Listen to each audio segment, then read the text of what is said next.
ತೋರಿಸ್ಕೊಡುವಂಥದ್ದು ಆಮಲಕ್ಕಿ ರಸಂ. ಬೆಟ್ಟದ ನೆಲ್ಲಿಕಾಯಿ ರಸಂ ಬೇಕಾಗಿರುವ ಸಾಮಗ್ರಿಗಳು: ಬೆಟ್ಟದ ನೆಲ್ಲಿಕಾಯಿ, ಜೀರಿಗೆ, ಸೈಂಧವ ಉಪ್ಪು, ಸಾಸಿವೆ, ಕರಿಬೇವು, ಒಣಮೆಣಸಿನಕಾಯಿ, ಬೆಳ್ಳುಳ್ಳಿ, ಕಾಳು ಮೆಣಸಿನ ಪುಡಿ, ಎಣ್ಣೆ. ಇಲ್ಲಿ ಒಗ್ಗರಣೆಗೆ ಉಪಯೋಗಿಸುವಂತಹ ಎಣ್ಣೆ ಮುಂಚೆ ತಿಳಿಸ್ಕೊಟ್ಟ ಹಾಗೆ ಎಳ್ಳೆಣ್ಣೆ, ಸಾಸಿವೆ ಎಣ್ಣೆ, ಕುಸುಬೆ ಎಣ್ಣೆ ಇದ್ರೆ ಒಳ್ಳೇದು. ಸಾಕಷ್ಟು ಜನ ಕಡಲೆಕಾಯಿ ಎಣ್ಣೆ ಉಪಯೋಗಿಸ್ತಾರೆ. ಕಡಲೆಕಾಯಿ ಎಣ್ಣೆ ಬೇಡ, ಆದಷ್ಟು ಅವಾಯ್ಡ್ ಮಾಡ್ಕೊಳ್ಳಿ. ಸಾಕಷ್ಟು ಜನ ಕಡಲೆಕಾಯಿ ಎಣ್ಣೆ ತಗೋತಾರೆ. ಕಡಲೆಕಾಯಿ ಎಣ್ಣೆ ಆದಷ್ಟು ಅವಾಯ್ಡ್ ಮಾಡಿ, ಬೇಡ. ಈ ಸಾಸಿವೆ ಅಥವಾ ಎಳ್ಳು ಅಥವಾ ಕುಸುಬೆ ಎಣ್ಣೆನ ಹೆಚ್ಚಾಗಿ ಉಪಯೋಗಿಸ್ತಾ ಹೋಗಿ PCOD ಸಮಸ್ಯೆನಲ್ಲಿ. ಈ ಎಣ್ಣೆಗೆ ಒಂದು 1/4 ಚಮಚ ಅಷ್ಟು ಸಾಸಿವೆ ಸಿಡಿದ್ಮೇಲೆ ನಾವು ಜೀರಿಗೆ ಸೇರ್ಸೋಣ. ಈ ಆಮಲಕ್ಕಿ ರಸಂ, ಯಾಕೆ ಈ ರಸಂ ಅಂದ ತಕ್ಷಣ ಒಂದು ಬೇಳೆ ರಸಂ ಇರ್ಬೋದು, ಅಥವಾ ಅತಿ ಹೆಚ್ಚಾಗಿ ಮಾಡುವಂಥದ್ದು ಟೊಮೆಟೊ ರಸಮ್. ತುಂಬಾನೇ ಅಂದ್ರೆ ಟೊಮೆಟೊ ರಸಂ ಅದನ್ನ ಹಿಸುಕಿ ಮಾಡೋದು ತುಂಬಾನೇ ರುಚಿನೂ ಕೊಡುತ್ತೆ, ಹಾಗೆ ತುಂಬಾ ಜನಕ್ಕೆ ಇಷ್ಟ ಅಂತ ಮಾಡ್ತಾ ಹೋಗ್ತಾರೆ.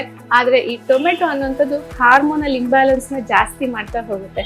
PCOD ಸಮಸ್ಯೆ ಇರೋರಲ್ಲಿ ಟೊಮೆಟೊನ ಪೂರ್ತಿಯಾಗಿ ನಿಲ್ಲಿಸಿ ತಗೋಬೇಡಿ, ಹಾಗೆ ಮೊಸರನ್ನ ಕೂಡ ಪೂರ್ತಿಯಾಗಿ ತಗೋಬೇಡಿ. ಸೊ ಮಜ್ಜಿಗೆನ ಉಪಯೋಗಿಸೋದು, ಟೊಮೆಟೊ ಬದಲು ಈ ರೀತಿ ರಸಂಗಳು. ಈ ಬೆಟ್ಟದ ನೆಲ್ಲಿಕಾಯಿ ಕೂಡ ಹುಳಿ ಕೊಡುತ್ತೆ. ಸೊ ಆ ರಸಮನ್ನ ಉಪಯೋಗಿಸೋದ್ರಿಂದ ಈ ಬೆಟ್ಟದ ನೆಲ್ಲಿಕಾಯಲ್ಲಿ ಹಾರ್ಮೋನಲ್ ಬ್ಯಾಲೆನ್ಸ್ ಮಾಡೋ ಶಕ್ತಿನೂ ಇದೆ. ಅದರ ಜೊತೆಗೆ ಈಗ PCOD ಸಮಸ್ಯೆನಲ್ಲಿ ಇರೆಗ್ಯುಲರ್ ಪೀರಿಯಡ್ಸ್ ಆಗಿ ಹೆವಿ ಬ್ಲೀಡಿಂಗ್ ಆಗ್ತಾ ಹೋಗುತ್ತೆ 1-2-3 ತಿಂಗಳಿಗಾದಾಗ. ಸೊ ಆ ಹೆವಿ ಬ್ಲೀಡಿಂಗ್ ಅನ್ನ ಕಂಟ್ರೋಲ್ ಮಾಡೋ ಶಕ್ತಿ, ಜೊತೆಗೆ ಅಂದ್ರೆ ಈ ಇನ್ಸುಲಿನ್ ರೆಸಿಸ್ಟೆನ್ಸ್ ಅನ್ನ ಸರಿ ಮಾಡುತ್ತೆ. ಅಷ್ಟೇ ಅಲ್ಲ, ಈ ಮೂಡ್ ಸ್ವಿಂಗ್ಸ್ ಸಮಸ್ಯೆಯಿಂದ ದೂರ ಮಾಡೋದಕ್ಕೆ ಈ ಬೆಟ್ಟದ ನೆಲ್ಲಿಕಾಯಿ ಅಥವಾ ಆಮಲಕ್ಕಿ ಅಂತ ಏನ್ ಹೇಳ್ತೀವಿ ತುಂಬಾನೇ ಒಳ್ಳೇದು. ಈಗ ಇದು ಸಾಸಿವೆ ಸಿಡಿತಾ ಇದೆ. ಈಗ ಇದಕ್ಕೊಂದು 1/4 ಚಮಚದಷ್ಟು ಜೀರಿಗೆ ಸೇರ್ಸೋಣ. ಇದಕ್ಕೊಂದು 3-4 ಬೆಳ್ಳುಳ್ಳಿ ಕೂಡ ಕಫನ ಕಡಿಮೆ ಮಾಡುತ್ತೆ. ಸೊ ಹಾಗಾಗಿ ಈ PCOD ಸಮಸ್ಯೆನಲ್ಲಿ ತುಂಬಾನೇ ಸಹಾಯ ಆಗುತ್ತೆ. ಬೆಳ್ಳುಳ್ಳಿ ವಾಸನೆ ಬರ್ತಾ ಇರೋ ಹಾಗೇನೆ ಕರಿಬೇವು ಮತ್ತೆ ಒಣಮೆಣಸಿನಕಾಯಿ ಇದನ್ನ ಹಾಕೊಳ್ಳೋಣ. ಜೊತೆಗೆ ಇದಕ್ಕೆ ನಮಗೆ ಬೇಕಿರುವಷ್ಟು ನೀರನ್ನ ಸೇರ್ಸೋಣ.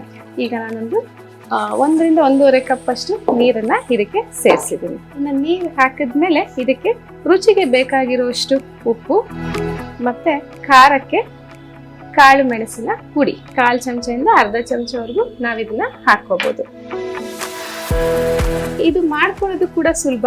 ಈ ನೀರಿಗೆ ಬದಲಾಗಿ ಬೇಳೆ ಕಟ್ಟನ್ನ ಕೂಡ ನೀವು ಉಪಯೋಗಿಸ್ಕೋಬಹುದು. ಹೆಸರು ಬೇಳೆ ಕಟ್ಟು, ಹೆಸರು ಕಾಳು ಕಟ್ಟು, ಇಲ್ಲ ತೊಗರಿ ಬೇಳೆ ಕಟ್ಟು, ಅದನ್ನ ಕೂಡ ನೀವು ಈ ರೀತಿ ಒಗ್ಗರಣೆ ಹಾಕಿ ಉಪಯೋಗಿಸ್ಕೋಬಹುದು.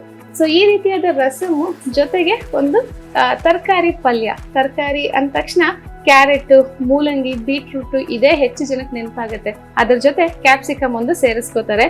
ಇಲ್ಲ, ತರಕಾರಿ ಅಂತಂದ್ರೆ ಕಾಯಿ ಪಲ್ಯ, ಅಂದ್ರೆ ಕಾಯಿ ಅಂತ ಬರುವಂಥದ್ದು ಸೋರೆಕಾಯಿ, ಹೀರೆಕಾಯಿ, ತೊಂಡೆಕಾಯಿ, ಬೆಂಡೆಕಾಯಿ, ಈ ರೀತಿಯಾದಂತಹ ಕಾಯಿ ಅಂತ ಬರೋದನ್ನ ಉಪಯೋಗಿಸ್ತಾ ಹೋಗಿ.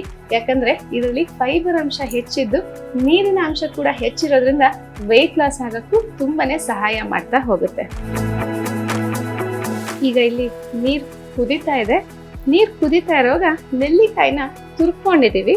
ಸೊ ಈ ತುರ್ದಿರುವಂತ ನೆಲ್ಲಿಕಾಯಿ 2 ಚಮಚ ಅಷ್ಟು ನಾ ಇದಕ್ಕೆ ಸೇರಿಸ್ತೀನಿ.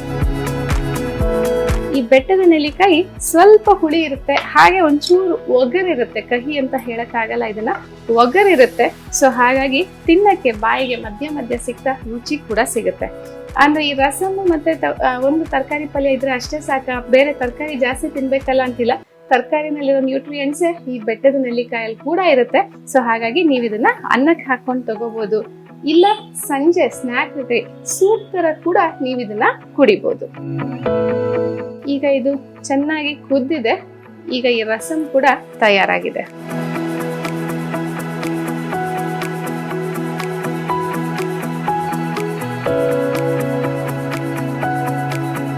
ಈಗ ಇದಕ್ಕೆ ಮೇಲೆ ಹಚ್ಚಿರುವಂತ ಕೊತ್ತಂಬರಿ ಸೊಪ್ಪನ್ನ ಸೇರಿಸೋಣ. ಆರೋಗ್ಯಕ್ಕೆ ಒಳಿತಾದ ಬೆಟ್ಟದ ನೆಲ್ಲಿಕಾಯಿ ರಸಂ ಈಗ ಈ ರೀತಿ ತಯಾರಾಗಿದೆ.